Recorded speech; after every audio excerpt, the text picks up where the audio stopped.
Today, we're taking a journey into Nidra Yoga. And look, this is a practice that's about so much more than just relaxing. It actually uses these incredibly powerful metaphors to connect your own body to the natural world. We're going to explore how your breath can feel like an ocean and your body can become a vast mountain range.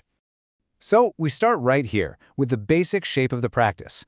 Now, it might look pretty simple, but it's specifically designed to get things flowing. As you can see, the body is meant to form a mountain, where your feet are the peak and your body is the base.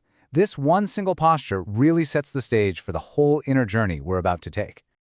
So what is the goal here? Well, Nidra Yoga is often called yogic sleep, but honestly, that's not quite right. It's not about just falling asleep. Not at all. It's about getting into a really specific and actually very active state of consciousness. And here's the core idea. Just imagine being deeply physically relaxed. Completely at ease. That's what's happening in the foreground. But in the background, your mind stays awake, observant, and aware. It's this really delicate balance between total rest and alertness where the real exploration starts.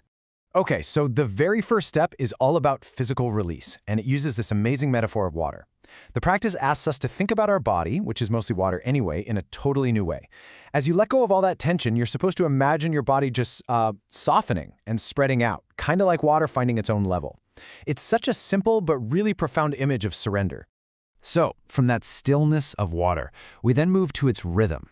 And this is the first major metaphor of the practice, connecting our breath to the constant calming motion of the ocean. The guide we're following describes this just beautifully. It says that becoming aware of your breathing is like watching waves on a beach on a really calm day. See, it's not about trying to force your breath or control it. It's just about observing its natural tide, that quiet, steady ebb and flow of respiration. Now, what's so interesting here is this direct comparison.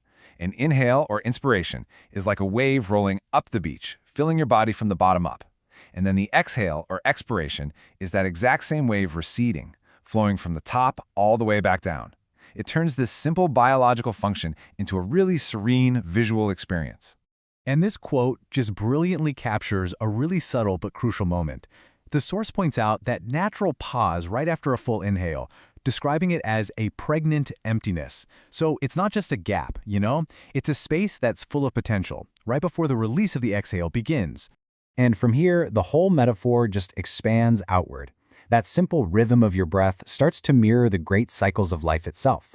The inhale and exhale, that's like day and night, or summer and winter. And those little pauses in your breath, well, they're like dawn and dusk, or spring and fall, those transitional spaces that connect all the great phases of our lives.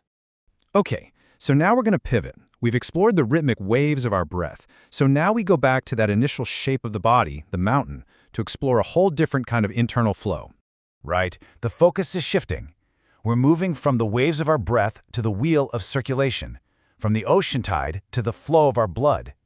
We're about to start a new journey, imagining our circulatory system as water flowing down a huge, vast mountain.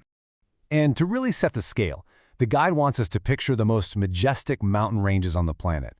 Think about the Alps, the Andes, the Rockies, and of course, the high Himalayas.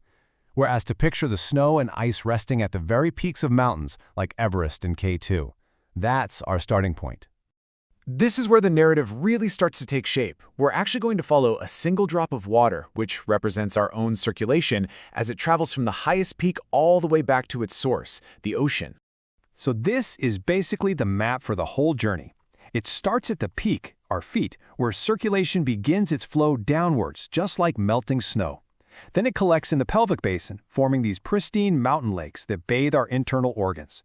From there, it becomes a powerful river that nourishes the valley of our torso. And finally, it reaches the fertile delta of our head and brain, right before that single drop returns home to the vast ocean. And to really emphasize the power of this internal river, the practice connects it to the great civilization-building rivers of history. The Nile, the Amazon, the Ganges. Just like those rivers nourished entire empires, the flow of circulation inside us sustains the entire ecosystem of our body. It's a really powerful thought. So where does this whole journey lead?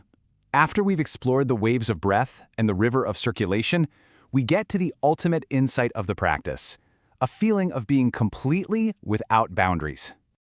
The drop has finished its journey. From that solitary, frozen peak of Everest, it's traveled through lakes and rivers to finally rejoin its source. The journey is over, and it's home. And this is the profound takeaway. Once that drop merges with the ocean, where does it end and the ocean begin? It's impossible to say. Like the slide says, there are no boundaries. The distinction between the individual and the whole just dissolves. But the journey doesn't really end, does it? It just cycles. The water from the ocean is drawn up into the clouds. That's an inhale. It pauses in the sky before falling as rain over the mountains. That's an exhale. And then the journey begins all over again. The breathing wheel of life just keeps on turning. And finally, the metaphor is brought right back to us, to our own lives. Just as that drop of water merges with the ocean, the practice suggests there's a state where the hard edges of the self can soften. It's a feeling of being fundamentally interconnected, where, as it says here, the boundaries that define where you end and others begin, well, they start to dissolve. So we end with this question. By using these metaphors of water and waves and mountains, Nidra Yoga doesn't just relax the body, it totally reframes our sense of who we are. It invites us to see ourselves not as isolated drops, but as essential parts of a vast, interconnected, and constantly flowing cycle.